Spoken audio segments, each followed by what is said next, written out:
सबैजनालाई नमस्कार। नमस्कार।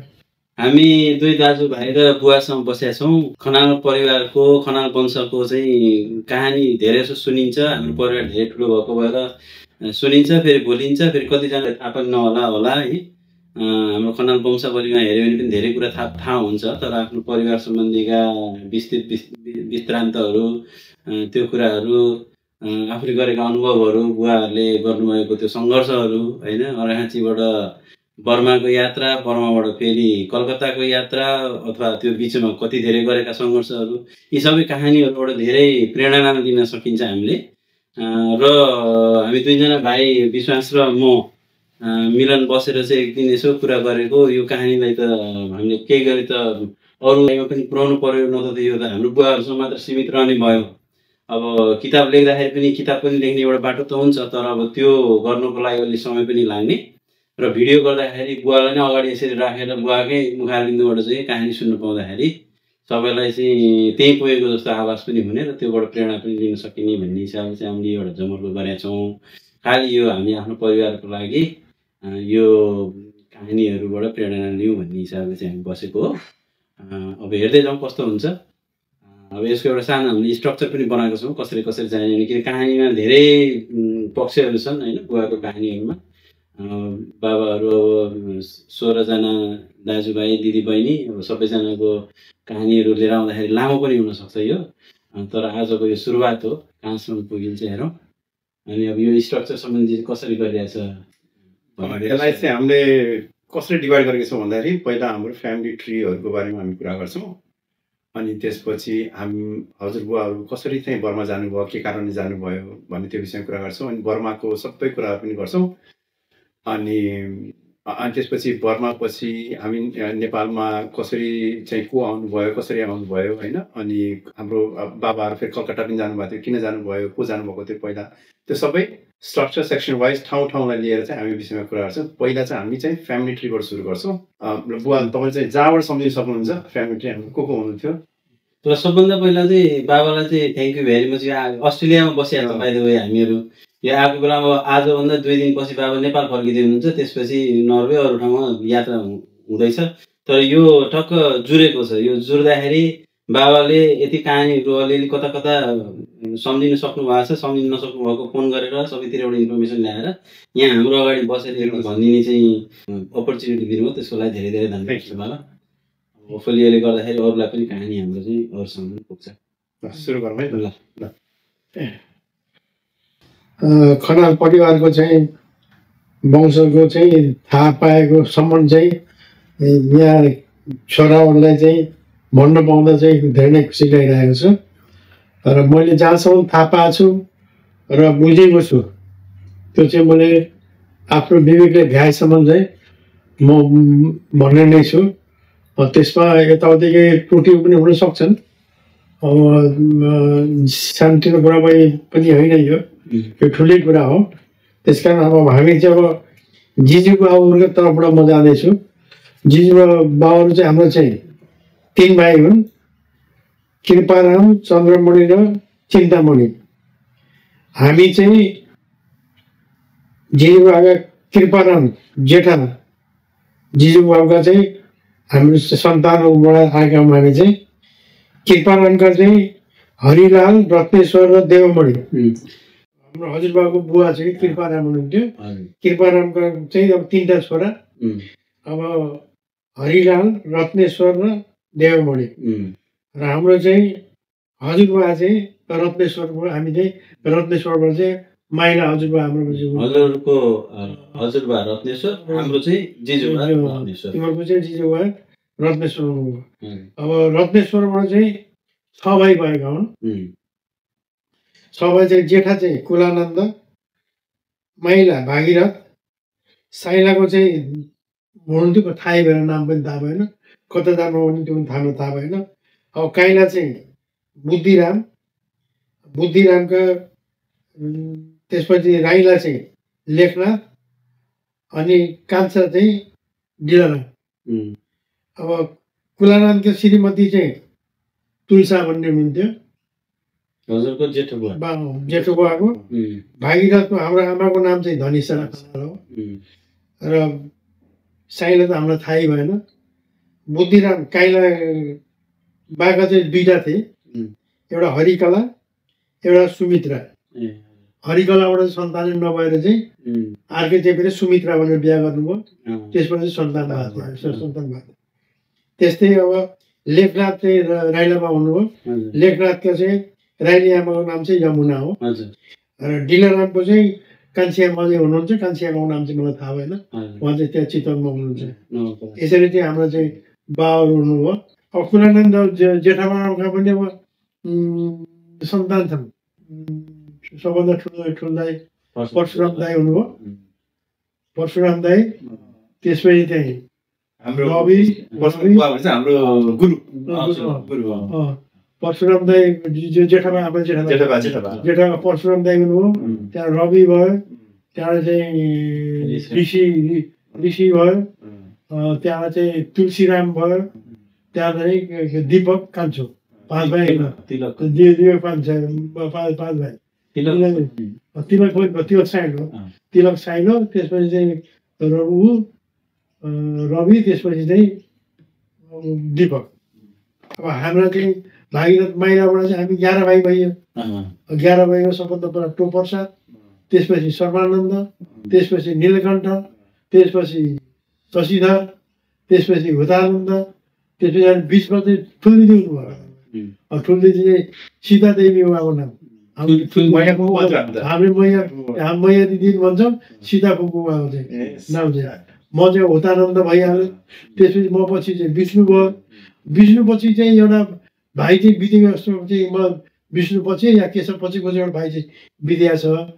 अब हामी चाहिँ हुन त 12 भाइको, 12 भाइमध्ये चाहिँ एक भाइ बितेको। त्यो कसरी थाहा नि मलाई जन्मेपछि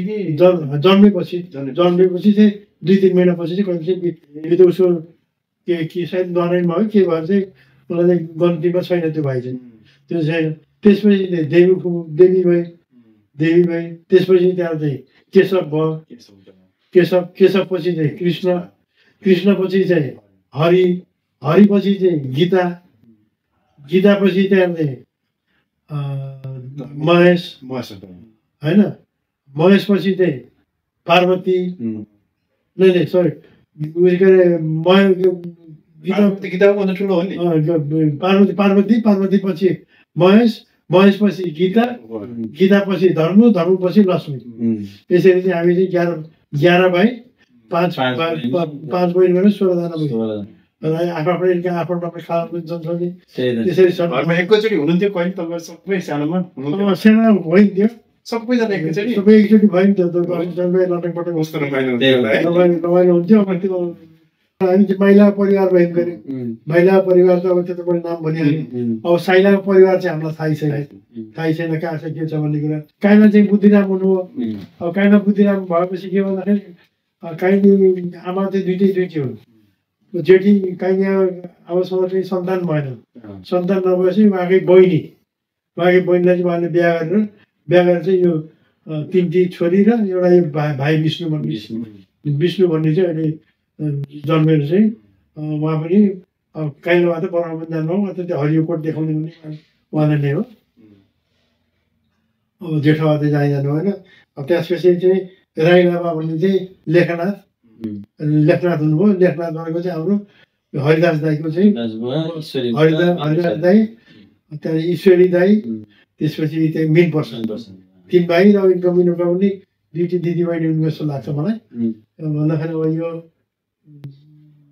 अब यो चाहिँ राइनातिरको यी भयो। त्यसपछि चाहिँ अब कान्छा चाहिँ अब डिलराम, उनको चाहिँ अब 6 भाइ हुन् कि 7 भाइ हुन्। 7 भाइमा चाहिँ अहिले चाहिँ 3 भाइ चाहिँ बिते। अब 3 भाइ बितेर चाहिँ अब 4 भाइ छन्। 4 भाइमा चाहिँ अब कृष्ण, विष्णु, वासु र प्रदीप भन्ने 4 भाइ चाहिँ जीवित छन्। कान्छी आमा अझै हुनुहुन्छ र बहिनी पनि 4 बहिनी हुन् कि जस्तो मलाई लाग्छ। 4 बहिनीमा चाहिँ एउटै मैया भन्ने चाहिँ त बरौलीमै मगुरमै बितियो एउटै चाहिँ। अरू बहिनी चाहिँ एउटा पानी गाडी एक्सिडेन्टमा एउटा बिते जस्तो मलाई लाग्छ। एउटा चाहिँ पानी बित्यो, एउटै बहिनी चाहिँ अलि नारायणघाटमा छ जस्तो लाग्छ मलाई। भन्दा यसरी चाहिँ कान्छा बाबाको सन्तान पनि यी भइहाले। यी चाहिँ कान्छा बाबाको सन्तान भयो। हामी चाहिँ 11 भाइ। महिनामा छन् हामी 11 भाइ छौँ। 11 भाइको त पनि अहिले हाम्रो चाहिँ 2 भाइ चाहिँ हाम्रा पनि अहिले स्वर्गीय भनौँ न। ठुलो दाजु टोपो छ एकजना, उहाँ चाहिँ त्यही 1992 अङ्ग्रेजी सम्मत 1992 मा। अनि यो नेपालको चाहिँ कति सालमा हो, जेठ महिनामा चाहिँ जेठ महिनामा बित्नु भएको नेपाली सम्मत त त्यसैबाट निकाले हुन्छ। र बा चाहिँ 1992 को कार्तिकमा चाहिँ उसमा चाहिँ बा पनि जानुभयो। त्यस्तै अहिले चाहिँ हालसालै चाहिँ साइनजी नीलकण्ठ अहिले पनि वीरगन्जमा हुनुहुन्थ्यो, उहाँ पनि स्वर्गीय हुनुभयो न। हामी मध्ये चाहिँ अब 11 भाइ मध्ये चाहिँ 9 भाइ चाहिँ हामी छौँ। अरू हाम्रा शाखा सन्तान सबै छन्, सबै ठिकै छन्, सबै राम्रो छ। यसै गरी अहिले दिनचर्या चलेको छ। त्यो जमानामा सबै अर्घाखाँचीमै थिए। अर्घाखाँचीमा थिए। अब कृपारामले चाहिँ अब 3 भाइ जन्मिँदाखेरि अब 3 भाइको चाहिँ अब जग्गा त बाँड्दिन पर्यो। पाहाडतिर के चलाउनुहुन्थ्यो भने बिहा भएपछि चाहिँ छुट्याइदिने। बिहा भएपछि छुट्याइदिने चलाउनु भएको हुँदाखेरि चाहिँ अब 3 भाइलाई तिनतिर गर्ने भने चाहिँ अब जिजु हजुरबाउले छुट्याउँदाखेरि चाहिँ जेठा र कान्छालाई चाहिँ राम्रो फाँट भन्थे। राम्रो फाँट माथिल्लो फाँट चाहिँ दिनुभयो। के अरे जेठालाई र कान्छालाई नराम्रो फाँट चाहिँ हाम्रो हजुरबाले पर्यो। हजुरको हजुरबा तल चाहिँ पर्यो। तल चाहिँ पर्यो भन्दाखेरि हाम्रो हजुरबालाई चाहिँ त्यो तल्लोको पर्यो। तल्लोको पर्दाखेरि कस्तो खेत पर्यो भन्दाखेरि एउटा भर्लेको खेत र मौली पोखरी बारी भन्ने चाहिँ हाम्रो बाला हजुरबा जो चाहिँ उब्जनी नै नहुने। किन अब टाटो बाटो उहाँ अब यदि त गर्छ भनेर चाहिँ जिजु हजुरबाले दिनुभयो होला। जस्तो जे पनि गर्छ भनेर दिनुभयो होला। त्यसमा दोहोरा त केही पनि छैन। त्यस्तो अवस्थामा चाहिँ हाम्रो हजुरबाले चाहिँ अब मिहिनेत गर्नुभयो, के गर्नुभयो। अब हाम्रो हजुरबाको चाहिँ के अरे हजुरआमा हुनुहुन्थ्यो। हजुरआमा चाहिँ उहाँको नाम चाहिँ हरिकला हो। हजुरआमाको नाम उहाँ चाहिँ तीको हुनुहुन्छ अरे लक्ष्मी। उहाँ चाहिँ कोही मान्छे आयो भने पनि घरमा आफूले खाना नभए पनि त्यो मान्छेलाई खाली हात कहिले नपठाउने अरे जस्तो भयो। त्यही गर्दाखेरि चाहिँ भर्लेको खेत र उब्जनी राम्रो नभएपछि उहाँ चाहिँ अन्त कताबाट भाडामा चाहिँ जग्गा लिएर उसमा लिएर चाहिँ त्यहाँ बसेर चाहिँ त्यहाँको उब्जनी गर्ने। अब त्यो उब्जनी गर्ने ठाउँमा त्यहाँ यति पाहुना लाग्थ्यो अरे। त्यो आएका पाहुनालाई चाहिँ अब हजुरआमाले चाहिँ खाली हातै नपठाउनु, खुवाएरै पठाउनु। केही छैन भने केही दिएरै पठाउने। अब त्यो अवस्थामा त्यो उहाँले त्यो जो गरेको अर्कासँग लिएको जग्गा छ त्यसमा चाहिँ यति उब्जनी हुन्थ्यो अरे। भाडामा लिएको जग्गा उब्जनी हुने। अब त्यो आफ्नो जग्गा पाए पनि आफ्नो जग्गामा त भएन केही पनि। त्यो भएपछि चाहिँ त्यहाँ भयो। त्यहाँ चाहिँ के भयो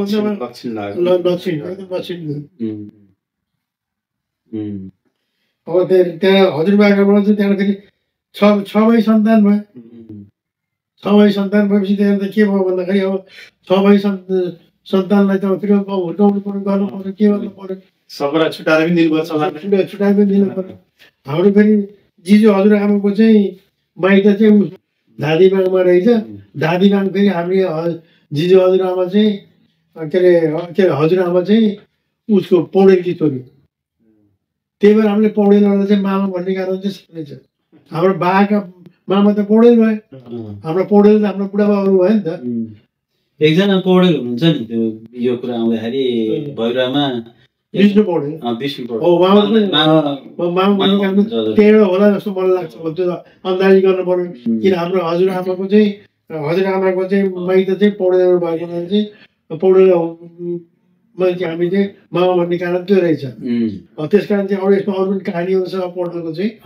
अब यहाँ के भन्दाखेरि अब 5 भाइ 6 भाइ त भयो हजुरबाको भएपछि त्यहाँ के भन्दाखेरि अब हाम्रो 6 भाइ मध्ये चाहिँ अब एक भाइलाई चाहिँ त मावली राख्नु पर्यो भनेर चाहिँ हाम्रा बालाई भागीरथलाई चाहिँ धातीमा बसेर हुर्किनु भएको थियो। हाम्रो बा चाहिँ धातीमा आउने जाने त्यसरी हुर्किनु भएको मावलीमा हुर्किनु भएको। उहाँ चाहिँ वनमा पनि त्यही मावलीबाटै जानुभएको रहेछ। मावलीबाट हिँड्नु भएको। यहाँबाट हिँडेको होइन। आफ्नो घरतिरबाट हिँड्नुभएको। त्यहाँ के हो भन्दाखेरि अब त्यो जमानामा के थियो भन्दाखेरि अब बल्ल यहाँ बर्मा जाने चाहिँ सिलसिला यहाँ चालु हुन्छ। त्यतिखेर चाहिँ अब बुवा जन्मेको साल चाहिँ जहाँसम्म मलाई लाग्छ अङ्ग्रेजको चाहिँ 1900 सालमा 1980मा त्यतिखेर जन्मेको चाहिँ के भन्दाखेरि 19 चाहिँ फर्स्ट वर्ल्ड वार भयो। फर्स्ट वर्ल्ड वार भन्दाखेरि 2014देखि 2019सम्म first world war. Nepali Vikram होइन 1914 देखि 1919 सम्म चाहिँ फर्स्ट वर्ल्ड वार चल्यो। फर्स्ट वर्ल्ड चल्यो चल्दाखेरि के हो भन्दाखेरि अब त्यहाँ चाहिँ अब वर्ल्ड वारमा मात्रै त्यहाँ चाहिँ मान्छे चाहिँ खोज्दै रहेछ सैनिक बनाउनलाई या के गर्नलाई मान्छे खोज्यो। खोज्दाखेरि अरेफाँचीबाट चाहिँ मान्छे यसै गएको थियो अरे बर्माले खोजेको मान्छे। बर्माले ब्रिटिस त ब्रिटिसहरूले ब्रिटिसले खोज्यो नि त। होइन मतलब मान्छे अब त्यहाँ हाम्रो मान्छे चाहिएको छ भन्यो अब केलाई चाहिएको अब के त्यहाँ इन्डिया के नेपालमा त फर्स्ट वर्ल्ड र सेकेन्ड वर्ल्ड वारको मतलब थिएन किन त्यहाँ त भएन। त्यहाँ त अब त्यहाँ के गर्यो भन्दाखेरि अब पौडेल मामाहरूसँग लागेर बुढा बाबुसँग लागेर सायद बाबाहरू चाहिँ त्यतिखेर त्यो फर्स्ट वर्ल्ड वारको टाइममा चाहिँ उहाँहरू चाहिँ जानुभएको भन्दाखेरि अब त्यतिखेर के थियो भने ब्रिटिसले चाहिँ त्यो नाम्टु बोर्डिङ भन्ने ठाउँमा चाहिँ माइनको खोल्या रहेछ त्यतिखेरदेखि नै। जसखेर ब्रिटिस आजभन्दा 200 वर्ष अगाडि 100-150 वर्ष अगाडि त्यसको कब्जा गरिसकेको थियो वर्ल्डले गरेको थियो नि त। वर्ल्ड कब्जा गर्दाखेरि त अब त्यो कौसालमा चाहिँ त्यहाँ गरेको थियो। उसले चाहिँ आफ्नो माइन्डमा चाहिँ मान्छे चाहियो भन्दै खोज्दै आएको। अनफर्चुनेटली त्यतिखेर नै 2014देखि 1914 लिएर 1919 फर्स्ट वर्ल्ड वार भयो। त्यही दौरानमा बाबु चाहिँ 14-15 वर्ष 17-18 वर्ष उमेरमा त्यहाँबाट चाहिँ हिँड्नुभयो। कोसँग हिँड्नुभयो भन्दाखेरि आफ्नो मामाहरूसँग लागेर। पैदलै जाने हो यात्रा सानो के हुन्थ्यो यहाँ त्यहाँ के अरे त्यो नौतनासम्म त पैदलै जानु पर्यो 2-3 दिन लगाएर जानु पर्यो। त्यहाँ त छुकछुके गाडी त्यहाँ गोरखपुर गए। गोरखपुरबाट कलकत्ताबाट त पानी जहाज चढेर चाहिँ अब 2टा बाटो थियो जाने। आसाम पनि पुग्नु होला। नै त्यो आसामबाट 2टा बाटो थियो। कुन बाटो जानु भन्ने कुरा चाहिँ त यकिन भएन होइन। मामासँग जान या त उहाँहरू कलकत्ताबाट पानी जहाजमा चढेर उहाँ जानुभयो या चाहिँ उहाँहरू चाहिँ आसामको बाटो हुँदै आसामबाट इम्फालबाट चाहिँ त्यहाँ चाहिँ इम्फाल त्यो बाटो भएर चाहिँ उहाँहरू तम्बुको बाटो भएर चाहिँ उहाँहरू चाहिँ त्यहाँ पुग्नुभयो। अब उहाँहरू चाहिँ कहाँ पुग्नुभयो भन्दाखेरि बोर्डिङमा पुग्नुभयो। नाम्टो बोर्डिङ जहाँ माइन छ जहाँ माइनको काम छ उहाँहरू त्यहाँ पुग्नुभयो। अब त्यो अरे खाँची को पुग्यो भन्दाखेरि अब मलाई याद छ बरुमा चाहिँ हामीले चाहिँ दुध खान्थ्यौँ। दुध चाहिँ पौडेल बुढाबाले ल्याएर दिनुहुन्थ्यो। त्यो चाहिँ अब त्यो बेला सिलसिलामा यो आएको मात्रै बताइदिएको मात्रै हो। त्यतिखेर त्यहाँ चाहिँ बाबुहरू त्यहाँ पुग्नुभयो। बाबुहरू त्यहाँ पुगेपछि चाहिँ पहाडको हालत त गिरिया त्यस्तै नै थियो। अब त्यो जग्गा त्यो भरेको जग्गा र उसको जग्गा त त्यही नै थियो। हजुरआमाले आफ्नो काम गरे हुनुहुन्थ्यो। त्यस दौरान चाहिँ फेरि पछि चाहिँ के भयो भन्दाखेरि बाबुहरू त्यहाँ त्यो माइनको ऊ थियो। त्यहाँ माइन थियो त्यहाँ त्यो सुनको माइन हो। त्यहाँ सुन त त्यहाँ निकालिदिन्थ्यो। त्यहाँ निसिम रहेछ भनौँ। अब त्यहाँ त्यो ढुङ्गाहरू निकाल्थ्यो के निकाल्थ्यो त्यो निकालेर चाहिँ पगाल्दा चाहिँ त्यहाँबाट चाहिँ फेरि अब नाम्टु बोर्डिङ टगर गाउँ भन्ने थियो। त्यहाँ पुरा एकदम अन्डरग्राउन्ड एकदम त्यो दुलो खनेर चाहिँ 200-300 भित्र त्यो पहाडको भित्र गएर त्यहाँ खाल्डो खनेर त्यहाँ ढुङ्गाहरू त्यहाँ निकाल्थ्यो। त्यो ढुङ्गाहरू चाहिँ रेल मार्फत त्यो सानो ठेलागाडी हुन्छ नि रेलमा चल्ने ठेलागाडी लिकमा हुन्छ नि ठेला चल्ने त्यस्तो गरेर चाहिँ गाडामा हातले गर्यो भने त्यो चाहिँ सब इलेक्ट्रिकले चलाउँथ्यो ब्रिटिसले। गोरु त्यसमा हाल्थ्यो। त्यहाँ हालेर त्यहाँ ल्याएर चाहिँ त्यो एक ठाउँमा जम्मा गऱ्यो। त्यहाँ त्यो जम्मा गरेको माल चाहिँ एकैचोटि लगाएर टगर गाउँमा झार्थ्यो। बुहारी काम गर्नुभयो त्यसमा माइनमा गर्नुभयो। अब के चाहिँ काम गर्नुभयो त्यो चाहिँ हाम्रो थाहा भएन। सबभन्दा सुरुमा त्यही कामको खोजीको कामको सिलसिलामा बर्बाद भयो नि त। तर त्यहाँ चाहिँ अनि भाषा के प्रयोग हुन्छ त फेरि बुवाले नेपाली चल्थ्यो र चल्थेन होला? होइन नेपाली त थुप्रै थिए नि त, अरूको त डोटी बेडन गएका थिए, सबको थिए, मान्छे त थिए। तर नेपाली मात्रै जानेर गयो नि त्यहाँ इन्डियनहरू पालन गर्न सकिन्थ्यो। इन्डियनहरू पनि थिए, इन्डियनको कुरा गर्ने थिए, बर्मेली पनि थिए। बर्माले त किन अलिक सोखिन जात न हो, बर्मा भन्ने त्यहाँ बर्मा पनि थिए, स्याङ जातिका थिए, थुप्रै भाषाभाषी थिए त्यसमा। थुप्रै भाषा थिए, थुप्रै संस्कृति थिए। त्यही पनि आफ्नो दाना पानी सबैको चल्थ्यो। सबै सबैको चल्थ्यो। आफ्नै भाषा चलाउँथ्यो। यही अस्ट्रेलियामा चाहिँ यहाँ चाइनिज छ नि जान्दै नजाने, अहिले त यहाँ ग्लोबल सिस्टमले चाहिँ त्यो लेखेर दिएपछि त्यो दोकान बिचेर अस्ति म जाँदाखेरि म छक्क परेँ। अहिले आएर भयो।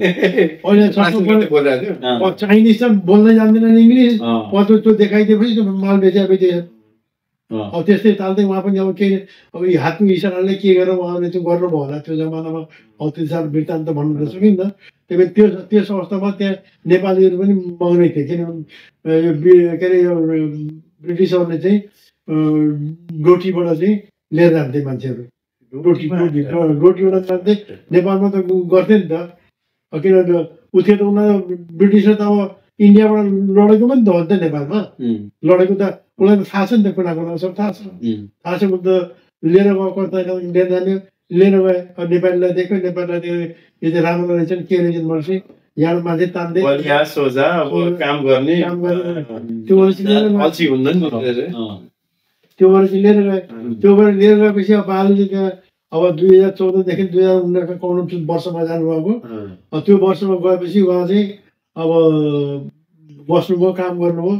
अब काम गर्दा गर्दै त्यहाँ चाहिँ उहाँ के भयो भन्दाखेरि 8-10 वर्षपछि चाहिँ उहाँ चाहिँ फेरि फर्केर यहाँ आउनुभयो। अब 27 वर्ष 28 वर्षको उमेरमा यहाँ आउनुभयो होला मेरो ख्यालमा। भनेपछि 2000 हिसाब गर्दाखेरि 1914 देखि 1919 को बिचमा गएको हुनुपर्ने देखियो। भजमा 1914 देखि 1919सम्ममा उहाँ गएको देखिन्छ। 1900 को जन्म भनेपछि हाराहारी 17-18 वर्षको उमेर छिटो हुनुहुनेछ नेपाल छोडेर जाँदा। त्यतिखेर त्यो अवस्थामा मेरो ख्यालले 15-16 वर्षको उमेरमा 15-16 वर्षको उमेरमा मान्छे हिँड्थे। त्यसरी हिँड्थे नि त। त्यसपछि के भन्नु बाबाले, जस्तै त्यसपछि 10 वर्ष जति बसेपछि मोटामोटी 27-28 वर्ष अथवा 26-27 वर्षमा फर्किनु पर्छ। 26 वर्षमा चाहिँ उहाँ फर्किनु पर्छ, किनभने बिहा पनि गर्नु भएको थिएन। अब बिहा पनि भएको थिएन उसखेर पहिला त सानो उमेर बिहा गर्ने चलन थियो नि त। त्यतिखेर बा चाहिँ काले कालेमा त्यो काला बाजे त पछि भएको कुरा हो त्यो त। अब त्यो भएपछि चाहिँ बा चाहिँ बिहाइ नगरिकन 15-16 वर्ष अथवा 18 वर्षको उमेरमा जानुभयो। अब त्यो अन्दाज त्यो अन्दाज मात्रै हो। त्यो हिसाबले चाहिँ 26-27 को फर्किने बा चाहिँ 27 वर्षको उमेरमा 27 वर्ष 27 वर्षको उमेरमा चाहिँ उहाँ फर्किनुभयो। फर्केपछि चाहिँ बर्मामै हुँदाखेरि अब अलिअलि पैसाहरू चाहिँ उहाँ यताउति गर्ने के गर्ने गरेर चाहिँ कुनै हिसाबले पठाउनुहुन्थ्यो। बर्मामा बस्दा बस्दै बाले के गर्नु भन्दाखेरि यहाँ घिमिरेहरू भन्ने थिए त्यहाँ अर्घाखाँचीका बर्मामा थिए। यी सँगसँगै गएका बा सँगसँगै गएका कति गएका पार्टी चाहिँ के आङ्गेराम घिमिरे भन्ने पनि सँगसँगै गरेछन्। आङ्गेराम घिमिरे भन्ने पनि घिमिरे गएका उहाँका चाहिँ अर्घाखाँचीमा त्यहाँ हाम्रो पालीमा जग्गा रहेछ लिखा पोखरा जग्गा। त्यो लिखा पोखरा जग्गा चाहिँ बाले चाहिँ उहीँ पैसा दिएर उहीँबाट त्यो जग्गा चाहिँ उहीँबाट किनेर उहीँबाट ऊ पठाइदिएर यहाँ जग्गा पास गरेका हुन्। यहाँ राईले बाबाले यहाँ जग्गा पास गर्नुभएको त्यसरी पास गर्नुभएको। अब जेठाबाले चाहिँ यहाँ व्यवस्था यहाँ जग्गा किन्ने यताउति गर्ने काम सब जेठाबाले गर्नुभयो। जेठाबाले गरेपछि जेठाबाले के भन्दाखेरि फाँट सबैजनाले त्यही मिलाएर यो तिमीहरूले गर यो तिमीहरूले गर यो तिमीहरूले गर्नु त्यहाँ उहाँले त्यसरी मिलाउनु भयो। त्यसरी मिलाउँदाखेरि बा चाहिँ अब त्यही 27-28 वर्षको उमेरमा बर्माबाट फर्किनु भयो। बर्मा फर्केपछि चाहिँ अब त बिहा गरिदिनु पर्यो भनेपछि चाहिँ अरूको बिहा भइसक्यो होला नि बाको मात्रै भएको छैन त्यतिखेर मलाई के थाहा भयो 2000 त्यो कम उमेरमा बिहा गर्ने भएपछि आउँदाखेरि 26-27 वर्षको हुँदा भने त अरूको त सायद बिहा भइसक्यो भइसक्यो त मलाई थाहा छैन थाहा नभएको कुरा त अब आफ्नो अड्कल मात्रै रह्यो अब त्यो भएपछि चाहिँ त्यहाँ चाहिँ बाको चाहिँ आयो यहाँ आएपछि चाहिँ माथि चाहिँ हाम्रा यो उसको चाहिँ के अरे जिजुबाबुका अरू के अरे कृपारामका छोरा हरिलालकाबाट चाहिँ त्यहाँ सन्तान थिए त्यहाँ चाहिँ के छ भन्दा उहाँहरूको चाहिँ बेलवासीमा बिहा गरेर छन् उहाँ खिदिममा चोपलाल दाई हुनुहुन्छ चोपलाल दाई हुनुहुन्छ चोपलाल दाईका आमा चाहिँ त्यही उसको बेलवासीहरूको चाहिँ एउटा आमा हुनुहुन्न रहेछ आमा भएपछि त अब त्यहाँ आमा भएपछि त्यहाँ चाहिँ उहाँले चाहिँ अलिक टाढाकै नाता भएपछि त्यहाँ चाहिँ यो आछ यो उसको माइरालाई चाहिँ उसलाई गरिदिनु पर्ला त्यो आफ्नो भदैनीलाई चाहिँ बिहा गरिदिनु पर्ला टाढै भदैनी भए पनि राम्रै छ यताउति छ भन्दाखेरि 8 वर्ष कि हाम्रो आमालाई चाहिँ यो चाहिँ बिहा गरिदिनु भनेर चाहिँ देखाएर त हुन्थेन होला देखाउँदाखेरि बाले देख्नु पुरै आएन अब त्यहाँ चाहिँ उहाँ चाहिँ भन्नुभएछ भनेपछि चाहिँ त्यहाँ चाहिँ उताबाट चाहिँ होइन काले छ के छ भन्ने त्यस्तो कुरा आयो अरे त्यतिखेर त्यहाँ आउँदाखेरि होइन यो 28 वर्षकोलाई 8 वर्षको के बिहा गर्दैन के भन्दैन त्यसै 8 वर्ष चलाउनु नि त्यो के अरे त्यो समाजमा पनि त्यो चाहिँ अलिकति अनौठो नै हुँदो रहेछ 8-28 कमन चिज त होइन कमन चिज होइन 8-28 भन्ने कुरा के पनि आएन है अब ठिकै छ यो टाटो बाटो छ बर्मा कमाएको पनि छ यसले अब यसलाई दिनुपर्छ भनेर चाहिँ त्यहाँ त्यो भएपछि चाहिँ आमासँग चाहिँ बिहा त्यसरी चाहिँ भएको भन्ने कुरा चाहिँ किंवदन्ती चाहिँ छ हजुरआमा कुन ठाउँको हुनुहुन्छ रे उहाँको माइत आमा चाहिँ उसको खिदिमको अब खिदिमको त्यो भएपछि चाहिँ आमासँग बिहा भएपछि चाहिँ आमाहरू चाहिँ त्यही छोडेर बिहा चाहिँ 28 बिहा गरेर त्यहाँ बाजे फेरि आफ्नो बर्मै जानुभयो गएपछि चाहिँ नाम्टो बोर्डिङमा पुग्नुभयो नाम्टो बोर्डिङमा त्यहाँ त्यो उ गर्ने यताउति गर्ने त्यही काम गर्ने त्यो कम्पनीमा काम गर्ने गर्नुभयो बाले चाहिँ त्यो एउटा चाहिँ दाना हुन्थ्यो जुवा खेल्ने दाना त्यो चाहिँ हमेसै पाकेटमै राख्नुहुन्थ्यो छुट्टी भएपछि खेल्ने यताउति गर्ने त्यहाँ अहिले त लुडोमा खेल्ने दाना हुन्छ नि सानो हुन्थ्यो त्यो छक्का पन्जा गरे त्यहीँ नेपालीहरूसँग खेल्ने यताउति गर्नु त्यो पनि गर्नुहुन्थ्यो त्यो गर्नु रहेछ भनौँ न त्यहाँ त्यो भएपछि त्यहाँ फेरि के भयो भन्दाखेरि त्यो काम गर्दा गर्दै त्यहाँ आमा चाहिँ 13-14 वर्ष हुँदाखेरि चाहिँ यहाँ चाहिँ मामाहरूले मामा पनि सबभन्दा जेठी त हाम्रो आमा आउनुभयो आमालाई पुऱ्याउनु त मामा जानु पर्यो भाइ जानु पर्यो भाइ त अब 13 वर्ष कि आमालाई पुऱ्याउन 12 वर्षका मामा पुग्नुभयो जानु पर्यो त्यो कसरी गयो भन्ने त्यहाँ क्वेसन आउँछ त्यतिखेर के छ भन्दाखेरि त्यहाँ चाहिँ अर्घाखाँचीबाट चाहिँ बर्मा जाने चलन चाहिँ त्यसैमा लागेको थियो त्यो माखबाट जाँदाखेरि चाहिँ उहाँहरूसँग सँगसँगै कोसँग लाएर चाहिँ बर्मामा बोर्डिङमा पुग्नुभयो हजुरबा जाँदाखेरिदेखि त्यो लागेको त्यो लड्को भनौँ न एक हिसाबले त्यो अर्घाखाँचीबाट बर्मा जाने लड्को 10 वर्षपछि फर्केर जाँदाखेरि पनि त्यो लगिरहेको थियो त्यही अर्को त्यहाँ त यस्तो हुन्थ्यो नि त अब यो फलाना गछ त्यसले कमाएर त्यहाँ त अब जग्गा पनि किन्यो यता पनि किन्यो छ त्यहाँ त कमाइ गर्ने ठाउँ त्यहाँ रहेछ यहाँ त दुःख छ भने त्यहाँ त मान्छे जाने लग्नु त छ नि त्यो हिसाबले चाहिँ आमा पनि मामा पनि अरू कोहीसँग लाएर चाहिँ त्यहाँ पुगेको हुनुपर्छ भने यो चाहिँ अनुमान हो किनभने त्यो अब किन जसले पुऱ्याए उहाँ पनि हुनुहुन्न जो पुगे उहाँ पनि हुनुहुन्न अब यो त के भन्दाखेरि अब पुरा पत्ता लगाउँदाखेरि चाहिँ यो पत्ता लागेको र यो पनि सही नै छ जस्तो मलाई लाग्छ कुरा चाहिँ त्यसरी पुग्नुभयो पुग्दाखेरि आमा चाहिँ 13 वर्ष या कति वर्ष भन्दा त्यहाँ पुग्नुभयो त्यो पुगेपछि चाहिँ आमाहरू चाहिँ त्यहाँ एउटा 2 सिटी भन्ने हुन्थ्यो एउटा त्यो वारिपारी थियो त्यहाँ वरिपरि डाँडामा चाहिँ यता र वारिपारी भन्ने डाँडो थियो बर्माको त्यो खोल त्यो सानो खोलो बगेको हुन्थ्यो सानो खोलो बगेको हुन्थ्यो खोलोको पारिपट्टि चाहिँ बस्ने आमा बा बस्नु भएको छ त्यही पुगाएर उहाँ त्यहाँ पुऱ्याएर छोड्नु हो त्यहाँ छोडेपछि मामा अब कहिले त्यहाँ छोडेर आएपछि चाहिँ अब 1-2 वर्ष कति बस्नु 1 वर्षमा चाहिँ फर्किनु भयो मेरो ख्यालले अब त्यहाँबाट अलि दिन काम गर्नु पर्यो जेठा मामाले जेठा मावलको काम गरेपछि जेठा मावल चाहिँ फर्किनु हो। अब आमा चाहिँ यताबाट यहाँ कान्छा मावहरू पनि अब यता यही लड्कुमा पुगिहाल्छ त्यहाँ, यही लड्कुमा पुगे कान्छामा काइलामा त्यतिर पुग्नु हो, राइलामा पनि पुग्नु हो होइन, अर्का यो चितवनमै कान्छामा पनि पुग्नु हो, सब त्यो बढी नै पुग्यो। अब भाइबाट त्यहाँ भएपछि त एउटा भएपछि त्यहाँ त हुन्छ नि त, आश हुन्छ नि त सबैलाई। अब सब त्यही पुगेपछि त्यहाँ कामसाम गऱ्यो, यताउति गऱ्यो। अब काइलामा चाहिँ धेरै दिन बस्नु भएन अरे। अब काइलावाले चाहिँ अब म त फर्किन्छु भनेर चाहिँ त्यहाँको त्यो त्यतिखेरको जमानामा चाहिँ लङ कोट पाइन्थ्यो, हरियो रङको लङ कोट। त्यो लङ कोट लिएर चाहिँ आउनु भयो, फर्किनु।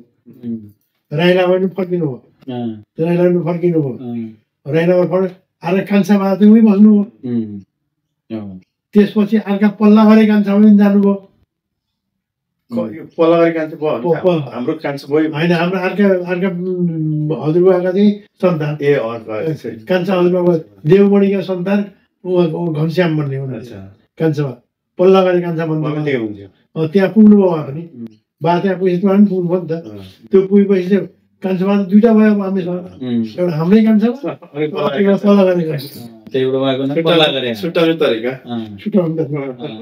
पल्लाघरे पल्लाघरे कान्छा भने पल्लाघरे कान्छामा चाहिँ हाम्रो बासँग एट्याच गरेर बस्नुभयो।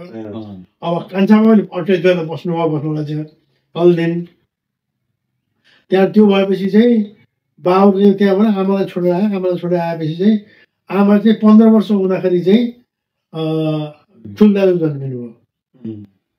ठुल्दाजु जन्मिँदाखेरि पल्लाघरे कान्छामा चाहिँ त्यहाँनिर नै स्याहार्न थाल्नु भएको।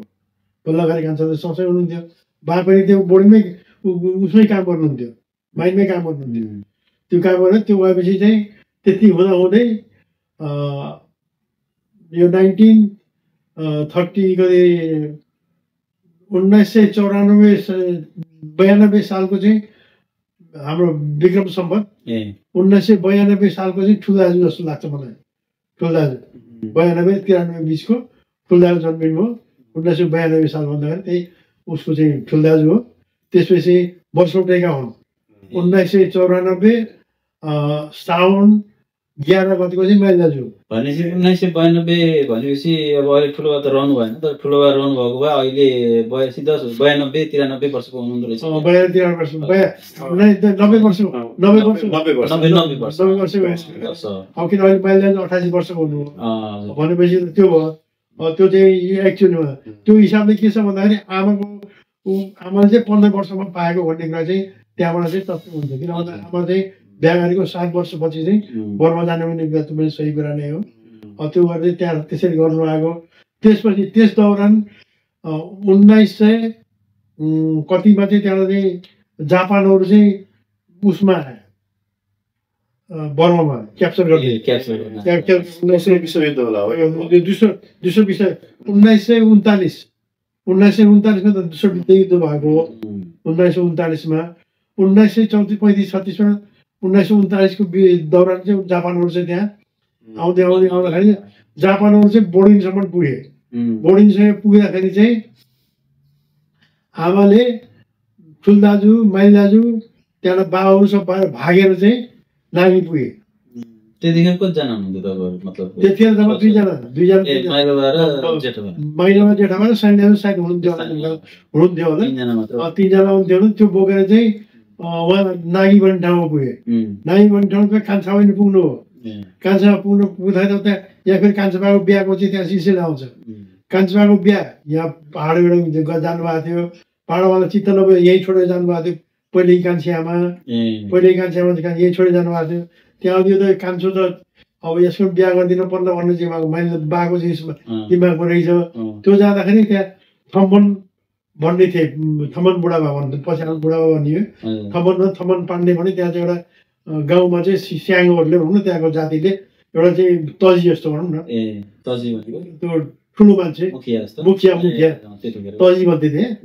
तजी जस्तो बनाएर त्यो उहाँलाई राखेर थियो। उहाँको घरमा जानुभयो यहाँबाट बाहरू, किन बरौडा आएका मान्छे जे भए पनि यिनीहरूकोमा पश्चिमकै भन्नु चाहिँ उहाँ त्यहाँ जानुभयो। त्यहाँ जाँदाखेरि कान्छी आमा चाहिँ रोटी पकाउँदैन हुनुहुनेछ। त्यहाँ कान्छी आमा रोटी पकायो। त्यो रोटी खाएपछि यिनले त रोटी त बहुत राम्रो पकाउनु रहेछ, यिनको त बहुत राम्रो छ, यसलाई चाहिँ मेरो भाइलाई चाहिँ बिहा गरिदिनु पर्ला भनेर चाहिँ कान्छामा बिहा त्रुटि गरेर भयो। मलाई यो किस्सामा एउटा जोड दिन्छु। म नेपाल गएको थिएँ 2023 सालमा 2080। अनि त्यतिखेर चाहिँ म नलपरासी छिरेको थिएँ कि। अनि हजुरआमा कान्छी हजुरआमालाई भेट्न पर्यो भनेर गोविन्द अङ्कल रहनु भएन। त्यतिखेर चाहिँ कान्छी हजुरआमाले यो किस्सा निकाल्नु थियो ठ्याक्कै। मलाई भन्नु तिम्रो हजुरबाले चाहिँ मैले रोटी बनाएको देखेर यसले मेरो छोरोलाई चाहिँ मेरो भाइलाई कान्छो भाइलाई चाहिँ राम्रो गर्थ्यो भनेर चाहिँ बिहा गरिदिनु भएको हो भन्थ्यो कि। अनि ठ्याक्कै हो। त्यो हिस्ट्री छ एउटा।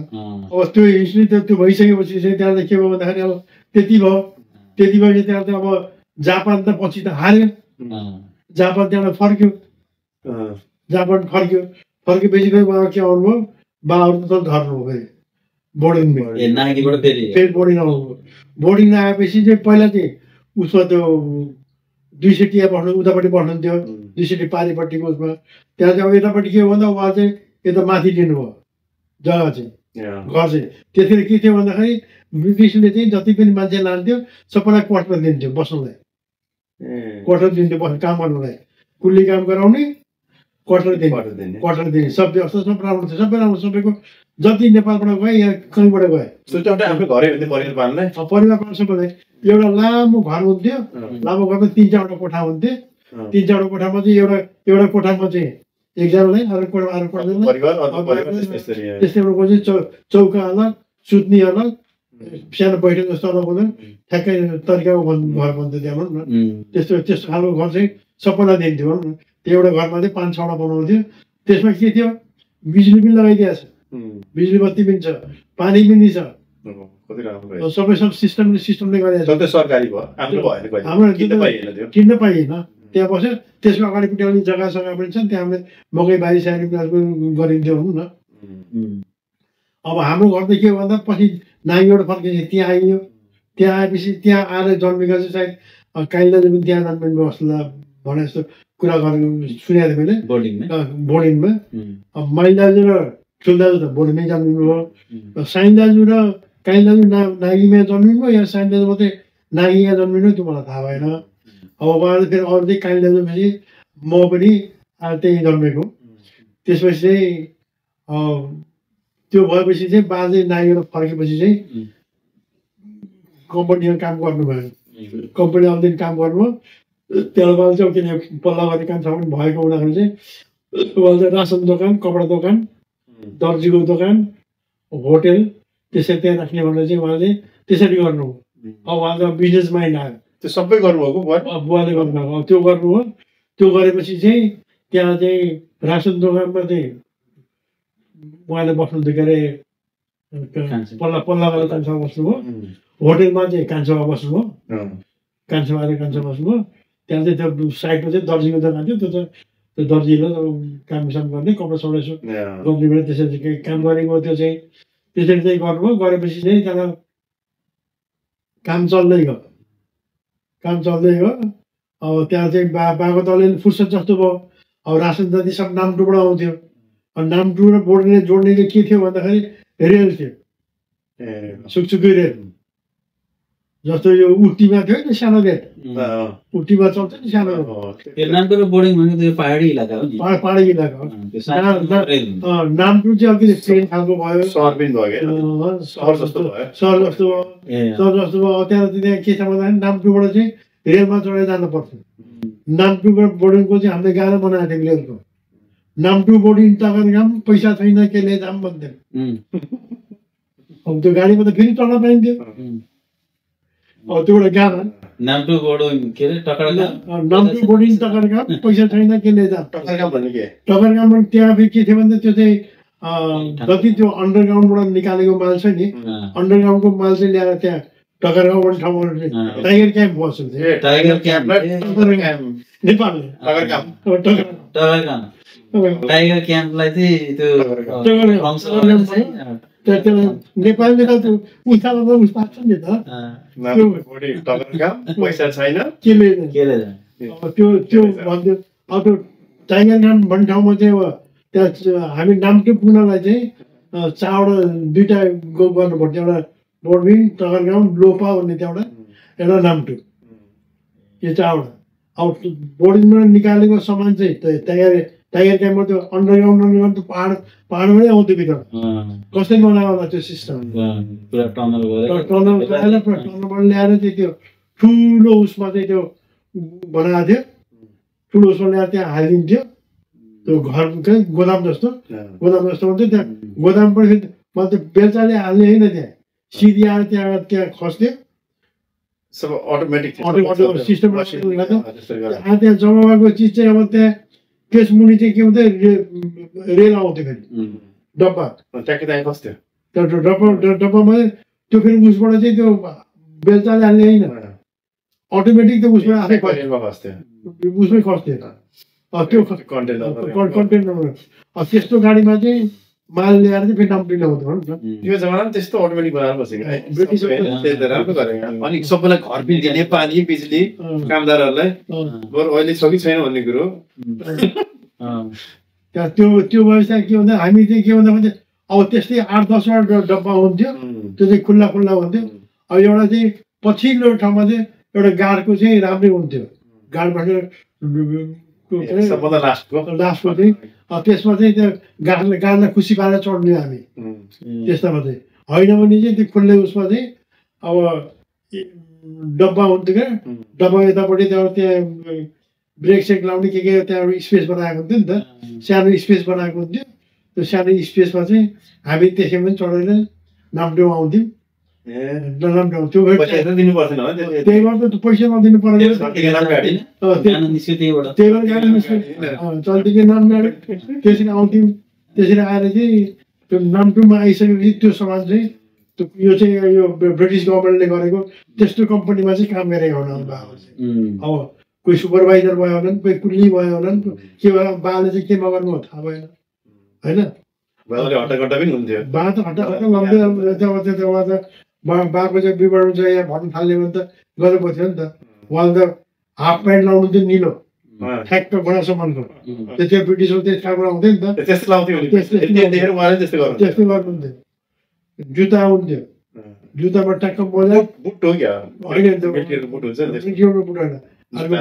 जुत्ता हाम्रो आउँछ नि त्यस्तो जुत्ता त्यहाँ चाहिँ ठ्याक्क छत्र टोपी त्यहाँ गर्दा गर्दै मलाई के गर्नु हो भन्दाखेरि त्यो क्याप्टेन भन्ने एउटा सिगरेट पाउँथ्यो डब्बाको 50 किन्ने जाने त्यो खाइन थाल्नु क्याप्टेन त्यो खानुभयो कारण चाहिँ मलाई चेन स्मोकर हो फेरि एकचोटि सधैँ बालेपछि अब राति सुत्ने गर्छौँ होइन त्यो डब्बा चाहिँ राम्रो भयो एउटा चोटि अर्को चोटि जलाउँदै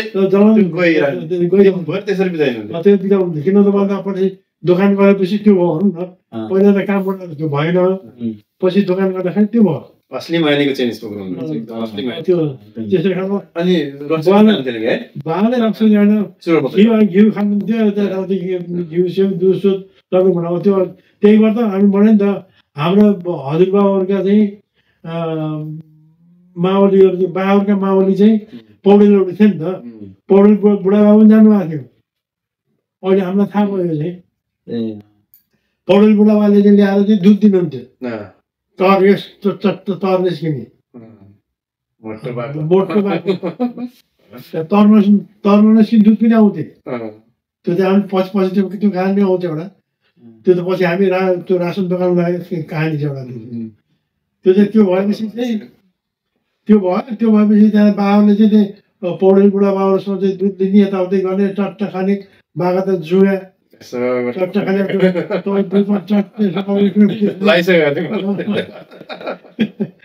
त्यसो दुध खाने हामीलाई चाहिँ कहिले पनि त्यो उ चाहिँ भएन भनौँ न खानपिनमा चाहिँ यताउति कहीँ भएन घिउ चाहिँ त्यो रोटी चाहिँ पुराको घिउ तरेको खाने हो अब यहाँ त यहाँ घिउ तरेको खानै सकिन्न त्यो तरेको दुध चाहिँ घिउ त कहिले पनि खाइएन अब त्यो गरिसकेपछि चाहिँ बाबाले चाहिँ अब त्यो आफ्नो भाइहरूलाई चाहिँ त्यो व्यवस्था मिलाउनु भयो मिलाएपछि चाहिँ उहाँ चाहिँ रासन दोकान खोल्ने भन्नुभयो रासन दोकान खोल्दै त्यहाँ चाहिँ सबैलाई आफ्नो बाँड्नु त्यहाँ अब सामान त चाहियो सामान चाहियो भने चाहिँ उहाँले के भन्छ नाम्टी भन्ने ठाउँमा चाहिँ बङ्गालीहरूको चाहिँ होलसेल दोकान थियो त्यो होलसेल दोकानबाट चाहिँ एउटा मारवाडीको दोकान पनि थियो पङ्खाई भन्ने ठाउँमा इहाङ र पङ्खाई भन्ने थियो नाम्टोमा याङ पङ्खाइ भन्ने ठाउँमा थियो, त्यो याङबाट पनि लिनुहुन्थ्यो, पङ्खाइबाट पनि लिनुहुन्थ्यो। पङ्खाइबाट म चाहिँ मारवाडी थिएँ, यता चाहिँ याङमा चाहिँ बङ्गालीहरूको त्यो दोकान थिएँ। त्यसबाट चाहिँ रासन सालको व्यवस्था मिलाइदिनु भएको थियो। रासन व्यवस्था मिलाइदिएर चाहिँ त्यहाँ त्यो सामान चाहिँ त्यही गाडीबाट आउने, यताउति गर्ने, त्यो सामान झार्ने, यताउति गर्ने, त्यो हिसाबले कान्छो बाबुले मालसाल बेच्नुहुन्थ्यो भनौँ न। माल बेच्ने त्यो माल पनि फेरि के छ भन्दाखेरि अब त्यहाँ 4-5 भाइ छोरा भयो, त्यतिखेरसम्म 4-5 भाइ छोरा भयो। त्यहाँ छोरा भएपछि त्यहाँलाई चाहिँ एक दिन चाहिँ त्यो बाल चाहिँ पढाउने भन्ने चाहिँ सपना थियो, पढाउने सपना थियो, पढाउनु भएको थियो। नेपाली स्कुल पढाउने, के गर्ने, यताउति गर्ने, के भने कहिले एक दिन चाहिँ कौन चाहिँ गोर्खाली गर्ने के भनेको थियो। भएपछि बाको नाममा इख्ला बालाई, अब मैले चाहिँ मेरो छोरा आउँछ राम्रो स्कुल पढाउँछु भने के गर्छु भनेर चाहिँ उहाँको दिल उसमा भयो। मैले त अब म त पढा लेखा भइन होइन। त्यति वर्षसम्म चाहिँ बाको चाहिँ अलिक इज्जत चाहिँ धेरै भइसकेको थियो। त्यतिखेर चाहिँ त्यहाँ गभर्मेन्ट निकायहरूले पनि यता के नेपालीहरूमा पढेको प्रब्लम यताउति गर्नु चाहिँ बालाई चाहिँ अब उहाँ फलानसँग जाऊ, त्यहाँ उसले इन्साफ गर्छ भनेर त्यहाँ पठाउने चलन पनि भइसकेको थियो। त्यो भएपछि चाहिँ अब त्यो झगडा मिलाउने सामाजिक काम पनि त्यो पनि भइसकेको थियो बाबु भनौँ न। त्यतिखेर त्यो टाइममा भइसकेको थियो। अब त्योबाट त्यहाँ चाहिँ नेपालीहरूलाई धेरै मान्थ्यो नि त। नाम्टुमा चाहिँ तजी भन्ने थियो, लीलासिंह तजी भन्ने, उहाँ चाहिँ एकजना। त्यहाँ चाहिँ हाम्रो बा चाहिँ बोडेनमा, नाम्टुमा नागीमा चाहिँ थमनुबडा बा हुनुहुन्थ्यो। सबै चाहिँ एउटै ग्रुपका हो नि त। त्यसरी चाहिँ त्यहाँ राखेको थियो कि ब्रिटिसले, यताउति कोर्टका यताउतिले पनि सबै त्यो गरेर राखेको थियो।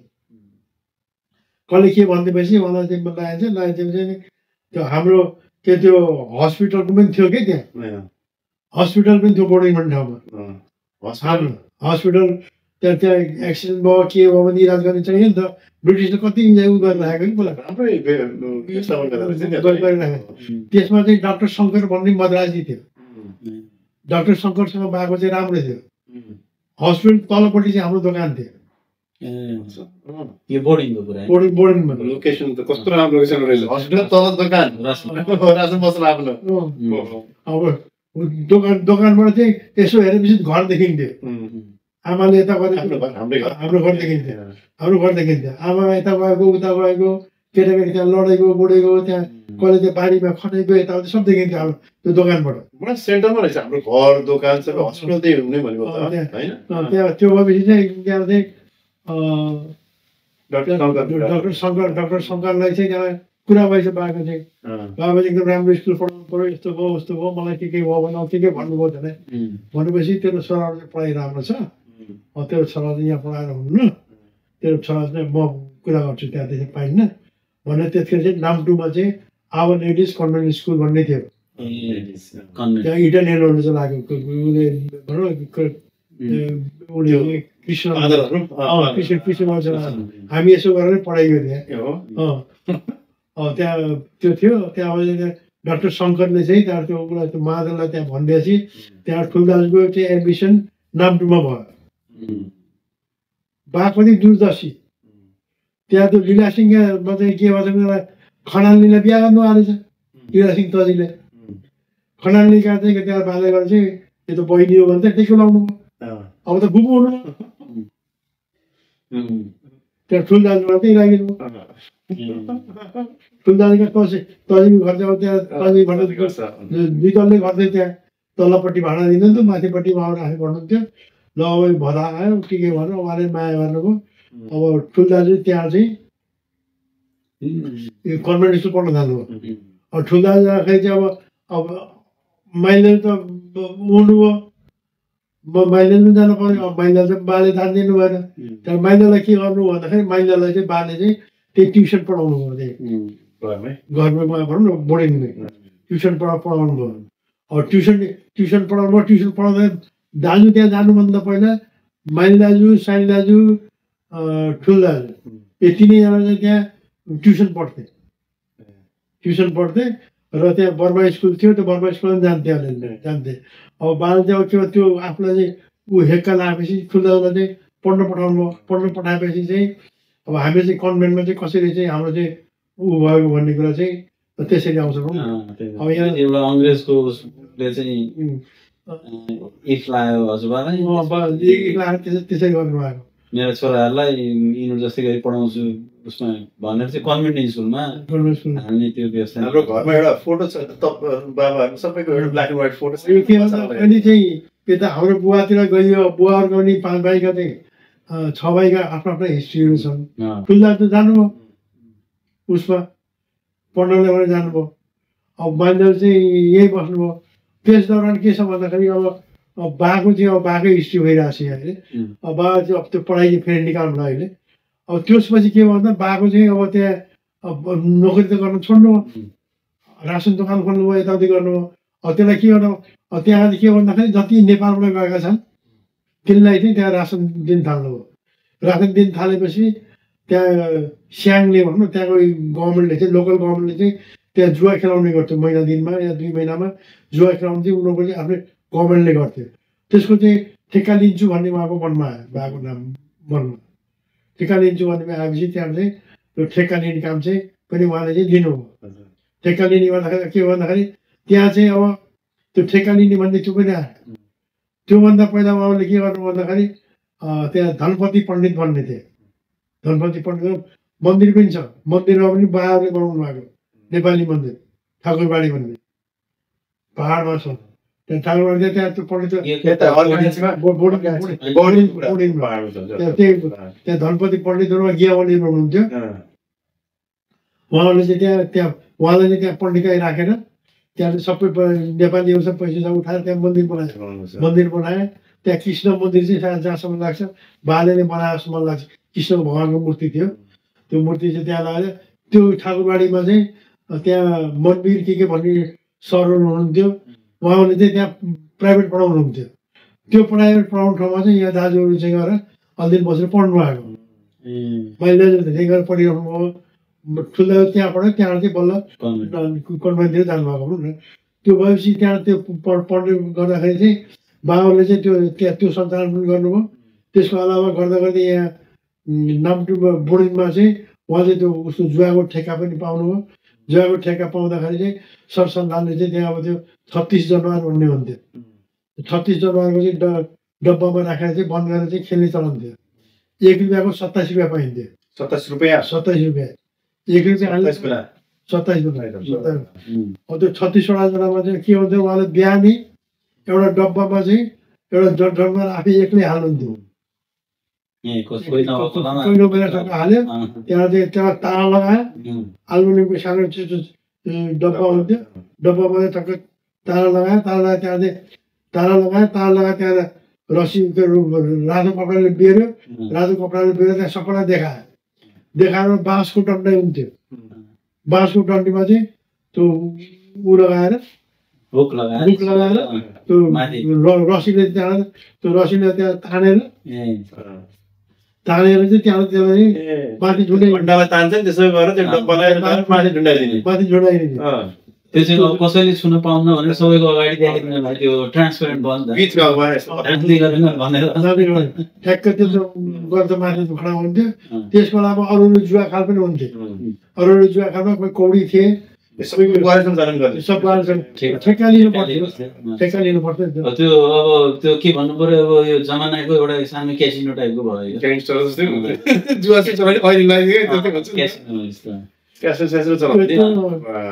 त्यो कौडी खेल्ने, त्यहाँ त्यो ठोकठोकी खेल्ने, त्यहाँ के भन्छ भन्ने बन्द के भन्छौ नि त्यो 1 महिना लाउँथ्यो। 1 महिना पाउनु पर्थ्यो। एन्टरटेनमेन्ट होला नि त त्यतिखेर, मुभी सुभी के दिएन होला। एउटा एन्टरटेनमेन्ट पैसा कमाए पैसा कहीँ हाल्नु त पर्यो नि। गरिबले कमाउनु पर्यो, अरूले गर्नु पर्यो। त्यो बाँच्नु पर्यो, गर्नु पर्यो।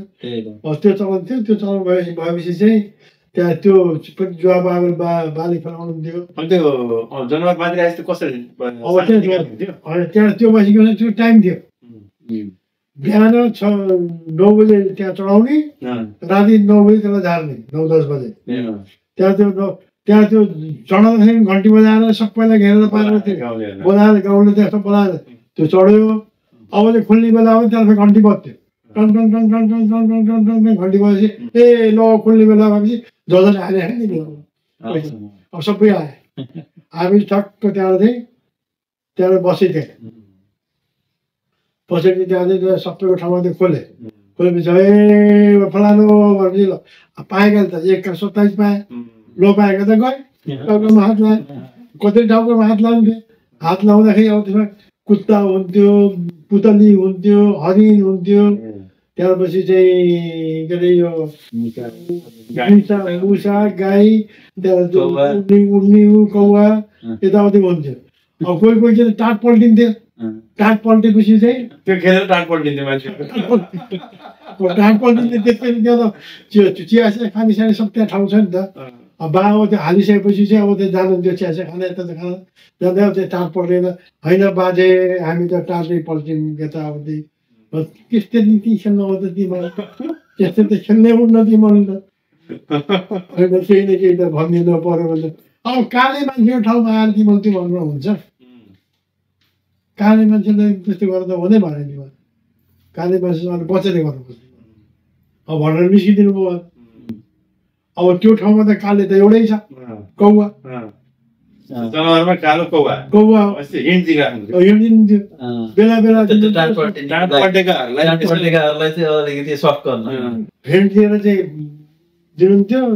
दिएपछि त्यो हाल्नेले चाहिँ हाल्न पर्यो नि त भेन्ट त भेन्ट दिएको के दिएको थाहा हुन्न मलाई अब शीतल यसमा हाल भन्नु पनि भएन किन 1 रुपियाँको 27 रुपियाँ दिन पर्थ्यो त्यो भन्ने त आएन त यस्तो काला मान्छेलाई सोध्छ यो पनि यस्तो कोही पनि हुन्छ कालो कालो कालो भयो भने आफै कालो भएको छ यो पनि भन्नुहुन्थ्यो अब के भन्ने कहिले के भन्ने अब त्यस्तो त्यस्तो यस्तो जवाब दिनुहुन्थ्यो भनौँ न त्यो जवाब दिएपछि चाहिँ अब राति 8 बजेपछि त्यो बन्द हुन्थ्यो राति 8 बजेको अब त्यहाँ बन्द किन बन्द बजे 4 दिनको हिसाब क्लोज गर्नु पऱ्यो नि त 9 साढे 9 बजी 10 बजी त खोल्नुपर्छ माथि उठे डपछि कति कति कलेक्सन भयो के भयो के भयो के भयो के भयो सबै यतिको चाहिँ आज चाहिँ टिकट बिक्री भयो भने चाहिँ त्यो यस्तो खालको किताबमा चाहिँ यहाँ कानुन राख्ने हो यहाँ यसरी माथि लेख्ने हो माथि लेखेको चाहिँ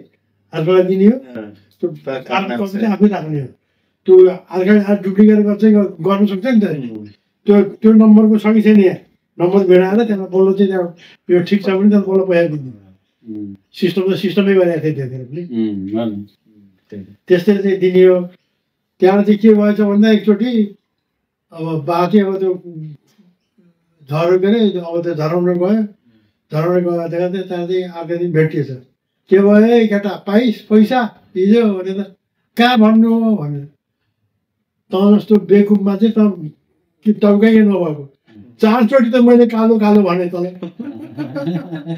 किन कालो कौवामा किन हालेको होइन कालो भन्दा पनि कालो भन्न त्यस्तै रहन्छ अब कहिले अरूमा पनि त्यस्तै हिँड दिनु भएको थियो त्यस्तो चाहिँ गरेर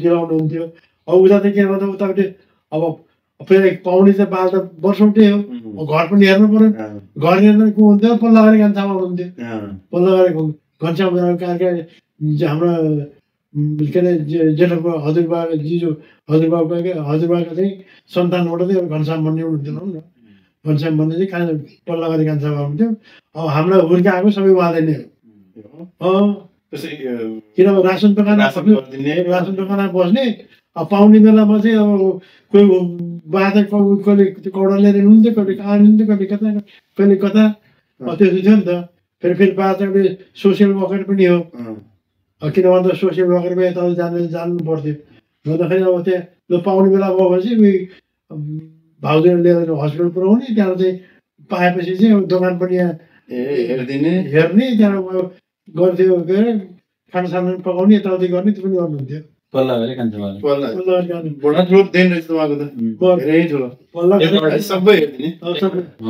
गरी कान्छमा त अब त्यति त हामीले त कसै गर्दै गरेन पल्ला गरी कान्छमा त के भन्दाखेरि दाइहरू गए बरुवा भनेपछि उहाँले हिँड्नु आएको किन पहिला त उहाँले बरुवा बिहा गरेर यहाँ यहीँ पाहाडमा बिहा गरेर जानुभएको नि त पाहाडमा बिहा गरेर त देवी प्रसाद दाईलाई जन्मेपछि उहाँ हिँड्नु आएको रहेछ देवी प्रसाद दाईको अनुहार हेर्दाखेरि उहाँ ठ्याक्कै हाम्रो पल्ला गरी कान्छमा फरक पर्दैन थियो एकदम ठ्याक्कै त्यसरी जानुभएको। अब यहाँ त्यसरी जानुभयो, हामीलाई हुर्काउनु भयो सबै।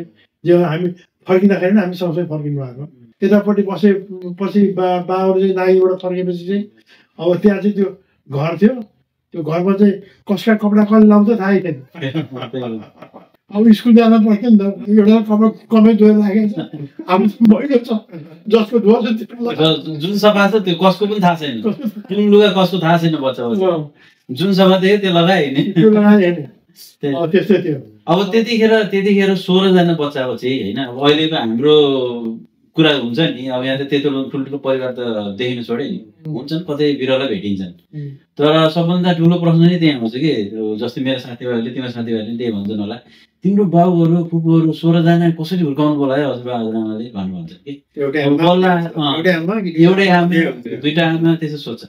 अब एउटै बाउ एउटै आमाबाट 16 जना सन्तान हो, कसरी हुर्काउनु होला भन्ने एकदम ठुलो चाहिँ प्रश्न चिन्ह हुन्छ कि। अब यहाँ के छ भन्दाखेरि अब सबभन्दा ठुलो कुरा के छ भन्दाखेरि फेरि सबै वर्षौटै छन्। वर्षौटै भनेको त 18 महिना 19 महिना 20 महिना होला यताउति, तर वर्षौटै नै भयो। वर्षौटै भयो नि त।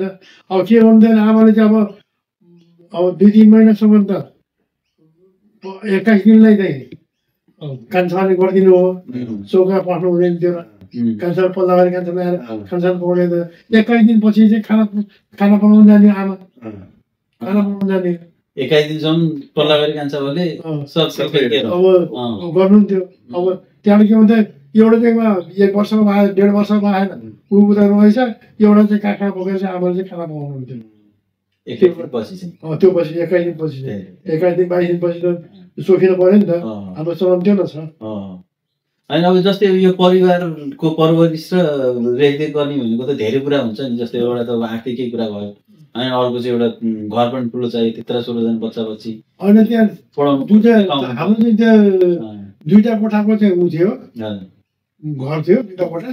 अब त्यहाँ सब लाइन लाएर सुत्ने हो, लाइन लाएर सुत्ने। अब त तल भुइँमा लाइन लाएर सुत्ने थियो, के मतलब भयो थियो, लाइन लाएर सुत्ने हो। बिस्तारै चाहिँ अब खटिया पनि थिए, ठुल्ठुलो लगाएर खटिया सुत्थे। बाबाको चाहिँ एउटा कुनामा थियो, यतापट्टि छोरीपट्टि यतापट्टि उयो थियो। एउटै कोठा हो। यतापट्टि अब त्यहाँ खेल्ने ठाउँ पनि चाहियो नि त।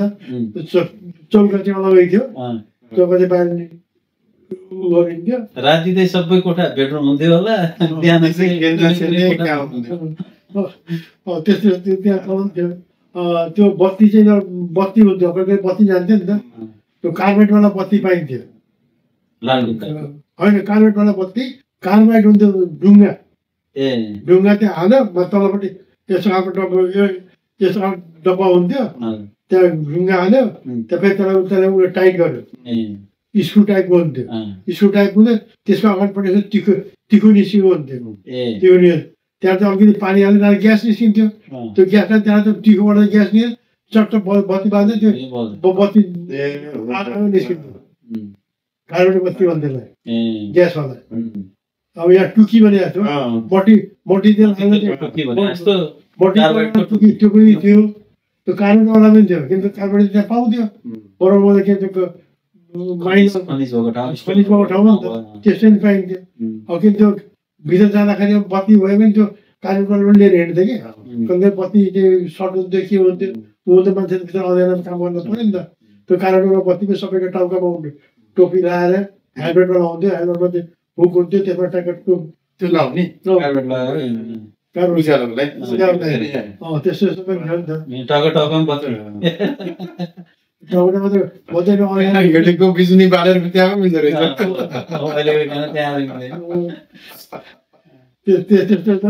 त्यस्तो बत्ती पनि थियो, त्यस्तो बत्ती थियो। भान्सा कोठा अलगै थियो। अब त्यहाँ गयो टाइ खायो, जसले जो पहिला गयो त्यसले खायो। तर सरले खानु पनि त्यही खाने।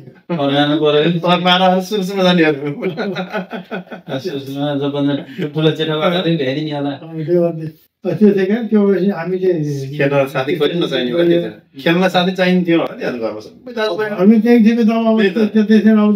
अब पछि हामी त फेरि पछि गयो, जस्तो अब के त हामी चाहिँ एउटा बर्मामा बसियो, नाम्टोमा बोर्डिङमा थियौँ।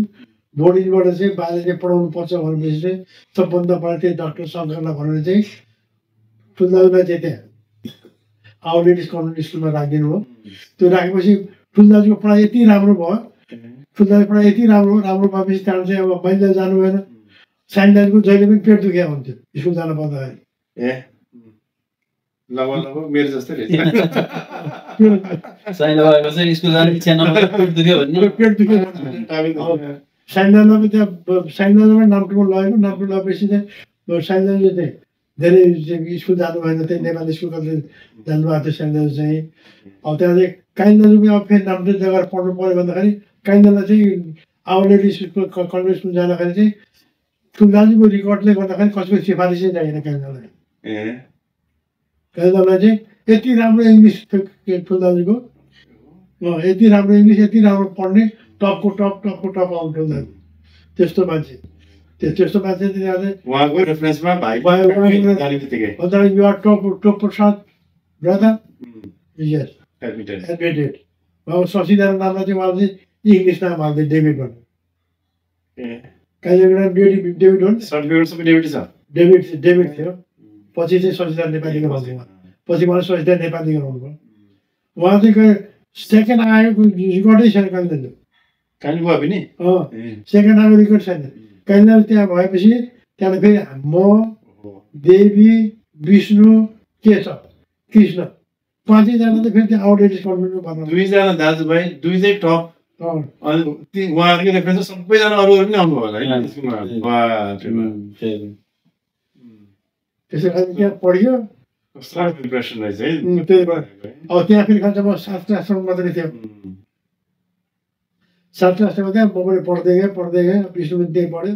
यता त्यहाँ चाहिँ अब पढ्दै जाँदा अब अगाडि पढेपछि चाहिँ मेरो पढाइको ठाउँ अर्कै ठाउँ छ। त्यस दौरान के हो भन्दाखेरि अब बाबाजी त बुढै नै हुनुहुन्थ्यो होइन। बाटोमा त केस यताउति गर्नुपर्ने, केस झै ढाउमा पऱ्यो यताउति गर्नु पऱ्यो भन्दाखेरि त्यहाँ चाहिँ मिलाउनु पर्छ कि बाबाले। अब त्यहाँ नेपाली केस चाहिँ त्यहाँ कोर्ट थियो, त्यो कोर्टमा जाँदाखेरि तर कालाबाजेसँग मिलाइस भन्थ्यो। कालाबाजे भने त्यहाँ सोध्थ्यो, कालाबाजे भने त्यहाँ नाम त्यसरी पढेको। कालाबाजे भने काला भनेको त कालोलाई भनेको होइन। बर्माले के भन्थ्यो भने कला इन्डियनलाई कला भन्थ्यो। इन्डियनहरू थियो नि त। कलाबाजीसँग सब कुरा मिल्यो होइन, जातिसँग त्यो कलाबाजी सब कुरा मिल्यो भने त्यहाँबाट चाहिँ कला भन्दा कालै भएको भएर यो कुरा पनि धेरैलाई थाहा नभएको हुनसक्छ किनकि कला त इन्डियनमा कला भन्थ्यो उनीहरूले, बर्मिसहरूले। कलालाई चाहिँ कला भन्दा काला हो, नेपाली हो त्यहाँ कालाबाजे भन्ने हो। अब हामी नाम्टोमा पढ्दाखेरि अर्को के छ भन्दा हामी पनि त्यसै पढाएनौँ नाम्टोमा। बाले कस्तो मिलाउनु भएको थियो भन्दाखेरि त्यहाँ राजा मन्ने त्यो दोकानदार थियो, इन्डियन दोकानदार। उसको चाहिँ रासन दोकान थियो। उसले औँठामा गर्न त्यो भित्तामा खेर चाहिँ हिसाब गर्थ्यो। त्यसले चाहिँ त्यहाँ चाहिँ उसले चाहिँ कता थाहा पायो कालाबाजेका छोराहरू यहाँ छन् अरे भनेपछि चाहिँ सबभन्दा पहिला चाहिँ 4 बजीसम्म कलेज स्कुल पढ्यो। स्कुल पढेर आएर त्यहाँबाट गएर त्यहाँ उसका चाहिँ त्यो राजारामको दोकानमा काम गर्थ्यो। त्यहाँ काम के गर्नु भने त्यहाँ एकाउन्ट गर्नु पर्थ्यो। कालिदास जानु सबभन्दा पहिला सुरु कालिदास गर्नु। कालिदास त्यसै पढेको होइन नि त। कालिदास त्यहाँ पढ्नु, त्यहाँ गएर त्यहाँ रासन दोकानमा त्यहाँ त्यो हिसाब किताब गरिदिने, जोडिदिने, यताउति सबैको त्यहाँ त सबैले बाँकी खान्थे गरे। त्यहाँ तलब त महिनामा दिन्थ्यो ब्रिटिस गभर्मेन्टले। महिनामा सब पैसा आएर त्यहाँ बुझाउँथ्यो त हिसाबमा फलानाको यति, फलानाको यति, फलानाको यति, फलानाको यति भनेर सबै खाता राखेर चाहिँ त्यो महिनामा चाहिँ पैसा ल्याएर दिन्थे। त्यो वर्ष हिसाब बुझाउने काम चाहिँ त्यहाँ कालिदासले गर्नुभयो। कालिदास 7 पास गर्नुभयो। 7 पास गरेपछि कालिदास त्यहाँ जानुभयो। कालिदास त्यहाँ जानुभयो कहाँ भन्दा लास्यो गरेर कहाँ बस्नुभयो भन्दाखेरि लीलाराम नेवारी छ नि, लीलाराम नेवारीको त्यहाँ दोकान थियो उसको। बर्मैमा नाम्टोबाट 3 किलोमिटर पर त्यहाँ चाहिँ सिनियर रोड स्कुल भन्ने, त्यहाँ चाहिँ 10 क्लाससम्म त्यहाँ थियो। कालिदासले गएर त्यहाँ पढ्नु हो। त्यहाँ पढ्नुभयो। त्यहाँ पनि के गर्नु भन्दा लीलारामको दोकानमा चाहिँ दिनभरि पढ्ने लिलामको दोकानमा बेलुका हिसाब गरिदिने त्यही खाने। अब त्यसमा त कुन्सीलाई बिहा गरेका थिएँ। कुन्सीलाई त के भन्दा हाम्रो ठुलीको बिहा भइसकेको थियो उसँग के कुन्सी भान्जीको चाहिँ कान्छाबाबुसँग। त्यो हिसाबले हामीले भान्जी भन्थ्यौँ कुन्सी भान्जीलाई। किन लीलारामका ससुरा त नाम्टुमा थिए, उहाँ चाहिँ ज्योतिषी हो। फेरि ज्योतिषी हो। ज्योतिषी भएको चाहिँ आयुर्वेदिक काम के गर्नुहुन्थ्यो उहाँले। आयुर्वेदिक काम गरेर चाहिँ अब लीलारामले चाहिँ के अरे कुन्सी भान्जीलाई चाहिँ लीलारामसँग बिहा गरेर उहाँ चाहिँ लासु जानुभयो। लासु गइसकेपछि चाहिँ काहीँ दाजु त्यहाँ पनि पढेर त्यहाँ जानुभयो लासु जाँदाखेरि लासुमा त सिनियर पढ्ने स्कुलमा चाहिँ भर्ना पाउनुभयो। भर्ना पाएपछि 10 क्लाससम्म उहाँले चाहिँ सिनियर बेडमा पनि उहाँले चाहिँ सेकेन्ड आएको पनि ठाउँै छैन उहाँको। त्यहाँबाट त्यहाँ काम गर्नु राजारामको काम गर्थ्यो। कोही भाइरल राजामा थियो लाउनै परेन। अब त्यहाँ राजारामले के भन्छ अब शशिधर कर अब कोडा ल्याउनु भने अब नयाँ स्टक चाहियो त्यहाँ फेरि मैले काम गरेँ। तपाईँ जानु त्यहाँ फेरि म गएँ। त्यहाँबाट म गएँ। त्यहाँबाट त्यो कलम पत्र चल्दै गयो।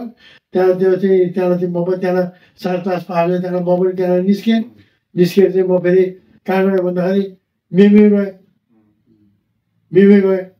गएपछि चाहिँ मेमे चाहिँ त्यहाँ हामी त उसो बस्थ्यौँ धर्मशालामा। नेपालीहरूको धर्मशाला थियो। थानेश्वरजीको त्यही हुनुहुन्थ्यो। त्यहाँ थानेश्वरजीको बटर दोकान थियो। त्यस दौरान चाहिँ त्योभन्दा पहिला चाहिँ के भयो भन्दाखेरि माइलीलाई चाहिँ अब त चाहिँ ठुल्दाले पास गरिसक्नु। अब ठुल्दाले त अब कहाँ पढाउने भन्दा त अब ठुल्ठाउँमा पढाउनु पऱ्यो। ठुल्ठाउँमा पढाउनु पऱ्यो। कहाँ पढाउनु भने रङ्गुन पढाउनु भने चाहिँ ठुल्दाले चाहिँ रङ्गुन आउनु। रङ्गुन ठुल्दालाई सपोर्ट गर्न को आयो भन्दाखेरि ठुल्दालाई सपोर्ट गर्दा अब मैले आउनु भयो। महिलाले 1 पैसा पनि आउनु आएन। 5 रुपियाँ पनि थिएन। कसरी रङ्गुन आउनुभयो, कसरी उहाँले काम गर्नुभयो महिलाको महिलालाई सोध्नुपर्छ। त्यो महिलासँग पनि गर्नुपर्ने भयो गर्नु त्यो कसरी गर्नुपर्ने त महिलाले आउनुभयो। रङ्गुन आएपछि त्यहाँ एउटा त्यो इन्डियासँग चाहिँ कनेक्सन गर्ने स्कुल थियो। Arya Samaj school high school के भन्ने थियो त्यहाँ इन्डियाको सिलेबस पढाउनु जस्तो इन्डियाको सिलेबस पढाउँछ। आर्य समाज भन्ने जस्तो के स्कुल थियो त्यहाँ। त्यो स्कुलमा चाहिँ ठुल्दाले भर्ना भयो। ठुल्दाले त्यहाँ भर्ना भयो। अब ठुल्दाले सपोर्ट गर्नु को भन्दा माइले आफू त महादेव उत्तर कलेजले बजारमा आउनुहोस् सपोर्ट गर्नु पर्यो। सपोर्ट गर्नु चाहिँ माइले त्यहाँ रङ्गुने बस्यो। त्यहाँ काम गर्नु कता कता काम गर्नुभयो के गर्नुभयो। अब त्यहाँ माइले त्यहाँ मद्रासेसँग मिल्नुभयो। यताउति गर्नुभयो। मद्रासे माइले चाहिँ इङ्ग्लिस एकदम राम्रो छ नि। मद्रासेसँग इङ्ग्लिसहरू सिक्नुभयो के गर्नुभयो। कुन दोकानमा काम गर्नुभयो। त्यहाँ उहाँले चाहिँ गर्दा गर्दै चाहिँ बटर दोकानमा काम गर्नुभयो। बटर दोकानमा काम गर्दा गर्दा एउटा कोनो साथीसँग मिलेर चाहिँ उहाँ चाहिँ मलबिन पर्ने ठाउँमा पुगेर त्यहाँ दबाई दोकान गर्नुभयो। दबाई दोकान गरेर त्यहाँ चाहिँ ठुल्दाले चाहिँ यता आएर चाहिँ ठुल्दाले पास हुनुभयो। त्यहाँ कलकत्ता पठाउनु भयो डाक्टर पढ्नु भने के गर्नु पर्यो उहाँहरूले चाहिँ। त्यस दौरान चाहिँ यहाँ पवन दाईहरूसँग भेट भयो। पदम दाई भनेको पवन दाई हो त्यो ससुरा पदम खनाल मेरो ससुराको होइन सासु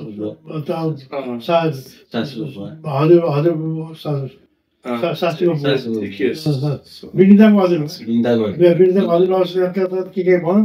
त्यहाँ यिनीहरूले चाहिँ के गरे भन्दाखेरि यहाँ इन्डियातिर माल सप्लाई गर्ने भने चाहिँ इन्डियातिर माल चस्मा रेमिन चस्माहरू चल्थ्यो। रेमिन चस्माहरू सप्लाई गर्ने। किन अब त के भन्दाखेरि अब चाहिँ मान्छेहरू चाहिँ त त्यसरी करिब त्यसको चाहिँ अब यी मान्छे अब नेपालतिर जाने इन्डिया जाने भन्ने चाहिँ चलन चल्ती भइसकेको थियो। त्यतिखेर अब फेरि अब आजादी हुन थालिसकेको थियो नि। आजादी हुने बेला भइसकेको थियो नि त। अब किन जापानले भगाएर पछि 1945 कति सालको कुरा हो यो 1945 त जापानले त्यहाँ के अरे वर्ल्ड वार सेकेन्ड सिद्धियो 1945 45 सिद्धिएपछि त अब 1947 मा चाहिँ त अब इन्डिया आजादै भयो। 47 आजाद भयो। आजाद भएपछि 1955 या 56 57 तिर चाहिँ उहाँहरू चाहिँ महिलाहरू चाहिँ यता आउनुभयो कलकत्ता कलकत्ता होइन यो ऱ्याङ्गुनतिर आउनुभयो ए ऱ्याङ्गुनतिर आउनुभयो मैले ठुल्दाले चाहिँ कलकत्तातिर आउनुभयो न 1955तिर कतिमा आउनुभयो होला त्यो चाहिँ रफ है त्यो मलाई थाहा छ त्यो साह्रो किन भन्दा 1962मा त उ गरे हो नि त नेपालले के अरे इन्डियाले गरे बर्माले कु गरे हो नि त 1962मा कु गरे हो किन 1962 कहिले फर्किनु भयो फेरि को 1962मा कु गरेपछि सबैजना फर्किनु थाल्नु भएको 1962मा त कु गरेपछि त उसले त कि सिटिजन ल्याऊ कि जाऊ भन्यो नि त सिटिजन जा सिधै जा भने सिटिजनसिप लिएर बस्नु चाहिँ पाइन्थ्यो पाइन्थ्यो नि त अब सिटिजनसिप लिएर त हामी पनि पढ्न पाइन्थ्यो नि त हामीले पढ्न बसे होइन नि त हामीले के म 10 पास भएँ 10 पास भएपछि अब सिटिजनसिप नभए कलेज गर्नु पाइएन सजिलो थियो सिटिजनसिप लिन दिन्थ्यो किन भन्दाखेरि त्यतिखेर सिस्टम के थियो भन्दाखेरि 1947 पछि चाहिँ त्यहाँ 1947 पछि बर्मा आजाद भयो इन्डिया पनि आजाद भयो होइन त्यहाँ इन्डिया बर्माले के गर्यो भन्दाखेरि चाहिँ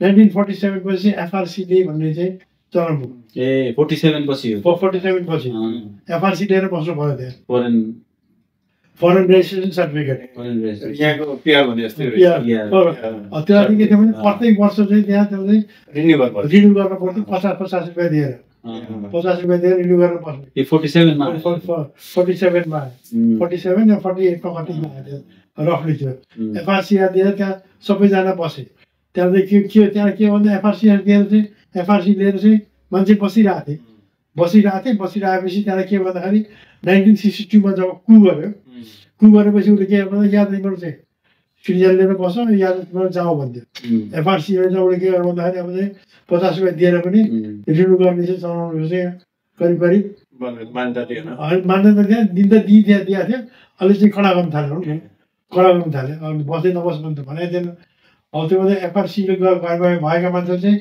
बिजनेस गर्न नपाउने यो गर्न नपाउने अब सरकारी जग्गा नपाउने त्यस्तो अब बस्नु पाउने एफआरएसन त छैन थियो होइन उनीहरूले डिस्करेज गरेर निस्कुने भन्ने सिटिजनसिप लिनलाई इन्करेज गरे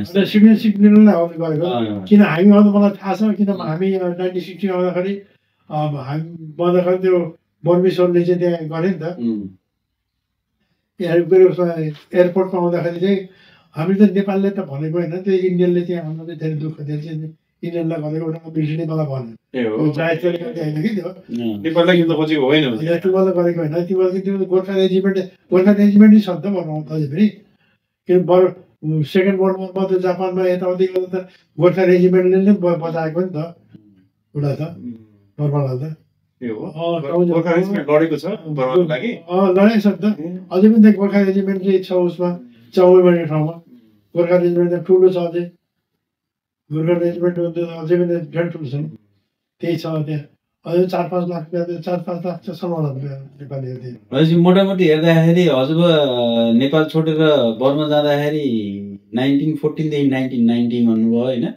भनौँ न मोटामोटी 1915 देखि 1962मा त्यो कुरा आउनु थाल्यो भने चाहिँ अर्को 2-3 वर्षसम्म बस्नु होला यसो हिसाब गर्दाखेरि 47-50 वर्ष म्याक्सिमम बर्माको बसाइ भएछ हजुर भएको त्यही नै भयो किन 1962मा म आएको 50 वर्षको 1962मा म आएको 1965मा चाहिँ बाबु आउनु भएको त्यति आउनुपर्ने कारण के छ भने त्यतिखेर चाहिँ कहिले 1965मा आउनुभएको हजुर किन हामीलाई त पढ्न आउने पाएन त्यो पछि त माइलीले के गर्दा माइलीले चाहिँ हामीलाई एयरपोर्टमा के ट्रेनबाट पढ्नु भएको विष्णु मलाई विष्णु रेङ्गुना पढ्थ्यो म बिमे पढेर बिमे चाहिँ फेरि के भन्दाखेरि भएन भने चाहिँ म फेरि नाम्टु गएँ पढ्नलाई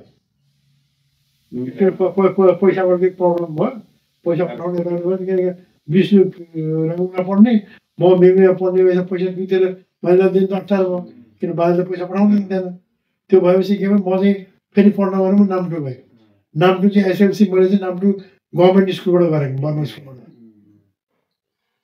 8-9सम्म त कोलगेटमा पढेँ 7 पास भएर कोलगेट पढ्न आएँ त्यहाँ चाहिँ त्यसको म्याट्रिक भन्ने चाहिँ त्यहाँ थियो 9 म्याट्रिक चाहिँ मैले गरेर उसो गरेँ बर्मामा के नाम्टुमा त्यहाँ भयो त्यो गर्दाखेरि त्यतिखेर पनि मैले चाहिँ राजारामका 1 वर्ष चाहिँ काम गरिरहेको छु मैले त्यसपछि त्यहाँबाट के भयो म्याट्रिक सिधै 4 दिन भयो बोर्डिङ गएँ बोर्डिङ गरेर त्यहाँ राखेँ त्यो दौरान चाहिँ 1962 चाहिँ मिलिट्रीले क्याप्चर गर्यो त्योभन्दा पहिला पनि गरिरहेको थियो त्यो मिलिट्रीले क्याप्चर के भन्दाखेरि हाम्रो रासन दोकानपट्टि आएर ट्याक्कै मिलिट्री खडा हो बिहान यसो घरबाट देखिन्थ्यो दोकान कान्छादेखि दोकान खोल्नु आएन पल्ला गरेर कान्छा उहाँले भनेपछि हेरेँ मैले त मिलिट्री खडा छ कान्छा बाहिर डुल्नु भएको छ त्यहाँबाट म पुगेपछि उसले अब बर्माले भन्यो त्यसको दोकानको ओनर को हो भनेपछि त मै हुँ भने मैले भावी हुनुहुन्थेन मै भने त्यहाँ ताजा खोल भन्यो ताजा खोलेपछि यो आजदेखि चाहिँ यो चाहिँ बर्मा गभर्मेन्टको भयो आजदेखि चाहिँ मिलिट्रीले चाहिँ लियो भनेर मे 1 तारिक लियो मे 1 तारिक हो कुन साल हो 1962 मे 1 लियो भने त्यहाँ त्यो भएपछि त्यहाँ चाहिँ अब आफ्नै दोकानमा आफै चौकीदार भएर किरानी गइयो त्यहाँ अब तलबले कति दियो थाहा छैन त्यहाँ चाहिँ मैले यहाँ सामान सकिएर भने त्यो 13 दिनमा होइन त्यो गभर्मेन्टले जे गर्छ त्यहाँ सामान सकिदिएर लाग्यो अब कान्छामा चाहिँ उल्लेख गर्ने अब मैले चाहिँ त्यहाँ होइन मसँग त साथी जस्तो भएको साथी जस्तो थियो किन भन्दाखेरि त्यहाँ पनि त्यो सबलाई ट्रेनिङ के गरेर भने स्टुडेन्ट एसएलसी पास गरेको भएर गएका जात दिएका स्टुडेन्टहरूलाई चाहिँ मिलिट्री ट्रेनिङ दिएर त्यो दोकानमा खडा गरेको थियो त्यो मिलिट्रीहरू सबै एसएलसी पास भएका मिलिट्री भर्खरै केटाहरू अब अहिले म त सानो थियो त्यसैमा चाहिँ कोही ठुल्ठुलो पनि थिएँ अब बेलुका त्यहाँबाट मिलिट्री क्याप्टेन आउँथ्यो ठुलो डाङ डाङ डाङ डाङ डाङ गर्थ्यो त्यो पैसा सब त्यहाँ बुझेर त्यहाँ आफ्नो पैसा त आफै उसलाई बुझाउने आफ्नै दोकान आफै कमाएको आफ्नै पैसा त्यस्तो त्यति मात्रै हो र अब मेमीतिर त के थियो भने डायरीवालालाई चाहिँ डायरी त दुध त डेली ल्याउनु पर्थ्यो क्यारे डेली दुध ल्याउनु थियो अब त्यहाँ त कम्युनिस्ट शासन थियो हप्तामा एक दिन चाहिँ गाई भैँसीलाई पनि छुट्नु पर्छ भने गाई भैँसी दुध दिएन 6 दिन काम गर्नु एक दिन छुट्टी गाईमा अति थन्को त्यत्रो हुन्छ दुध गाडन गर्ने त्यहाँबाट त त्यो डायरीले पनि नेसनलाइज गरिरहेको थियो नि त डायरीले नेसनलाइज गर्दा एक महिना पैसा छोडिदियो डायरीलाई त अब त यहीँबाट उनीहरू हिँड्छ भनेर डायरीबाट छोडिदियो ल त त्यहाँ त बबाल भइसकेको थिएँ भैँसी मर्ने र गाई मर्ने के मर्ने भइहाल्यो थियो नि त्यहाँ त अब एक दिन गाईले छुट्टी दिएर हुन्छ न भन्नु नि